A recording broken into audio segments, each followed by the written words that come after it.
du Père et du Fils et du Saint-Esprit. Amen.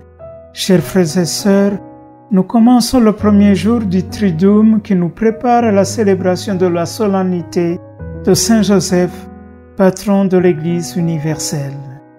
Et je voudrais vous inviter à ce premier jour pour que nous puissions prier pour l'Église, c'est-à-dire pour tous ceux qui confessent le nom du Christ.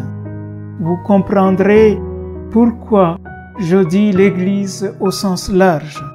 Parce que je suis en train de penser à l'Église orthodoxe, que ceux qui dépendent du patriarcat de Moscou ou du patriarcat d'Ukraine, que celui de Moscou considère comme sécessionniste, ou du patriarcat de Constantinople, parce que depuis 2018, le patriarcat de Moscou est en mauvais terme avec le patriarcat de Constantinople parce que ce dernier a soutenu le patriarcat autocéphale d'Ukraine.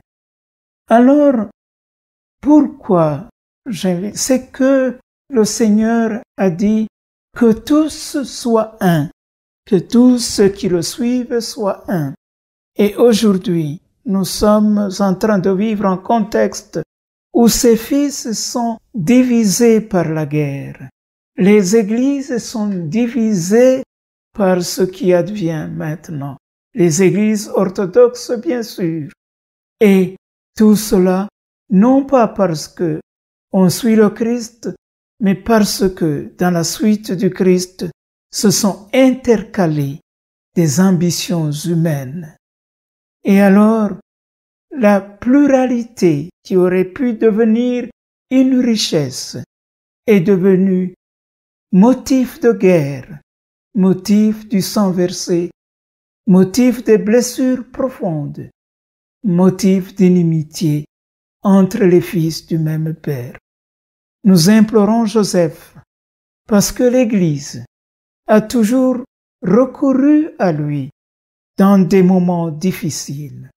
Déjà Pie IX, en 1870, quand il lui décerna le titre de patron de l'Église universelle, c'était dans un contexte difficile pour l'Église. La guerre franco-prussienne avait interrompu le Concile Vatican I. Les troupes du royaume de Sardes avaient envahi Rome et ainsi ce qu'on appelait les États pontificaux prenaient fin jusqu'à ce que le pape aille se réfugier au Vatican. Et cette situation devait durer jusqu'au Concordat de 1929.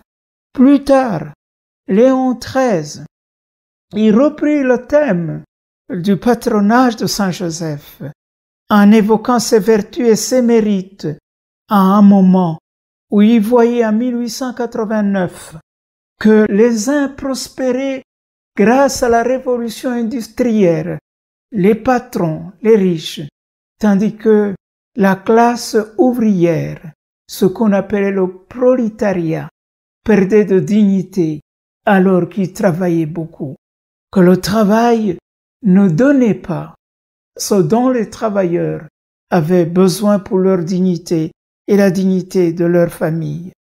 2 ans plus tard, nous le savons, il devait écrire une lettre encyclique sur justement cette situation nouvelle et en plaidant la cause des ouvriers. Plus tard, en 1937, nous savons que Pie XI dut écrire une lettre dans laquelle il s'insurgeait contre le communisme athée dans Divini Redemptoris.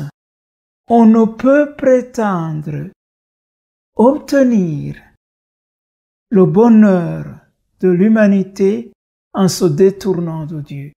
Comme quoi, ce qu'il écrivait en ce temps, en s'insurgeant contre le communisme athée, est toujours valable.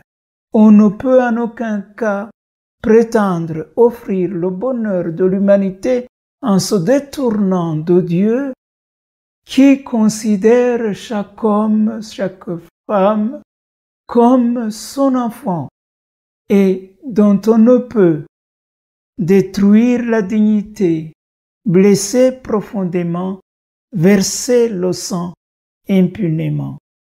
Dans ce contexte si compliqué, implorons Saint Joseph, que nous avons appris à implorer dans chaque messe, grâce aux apports du pape Saint Jean XXIII et du pape actuel, que les chrétiens qui célèbrent l'Eucharistie considèrent leur pluralité comme une richesse et que jamais, dans son Église, les pasteurs et les fidèles soient occasion de blessures, des inimitiés, des morts et des haines persistantes.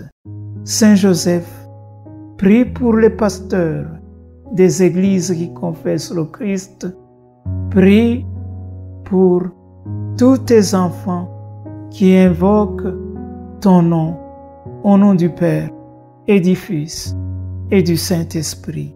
Amen.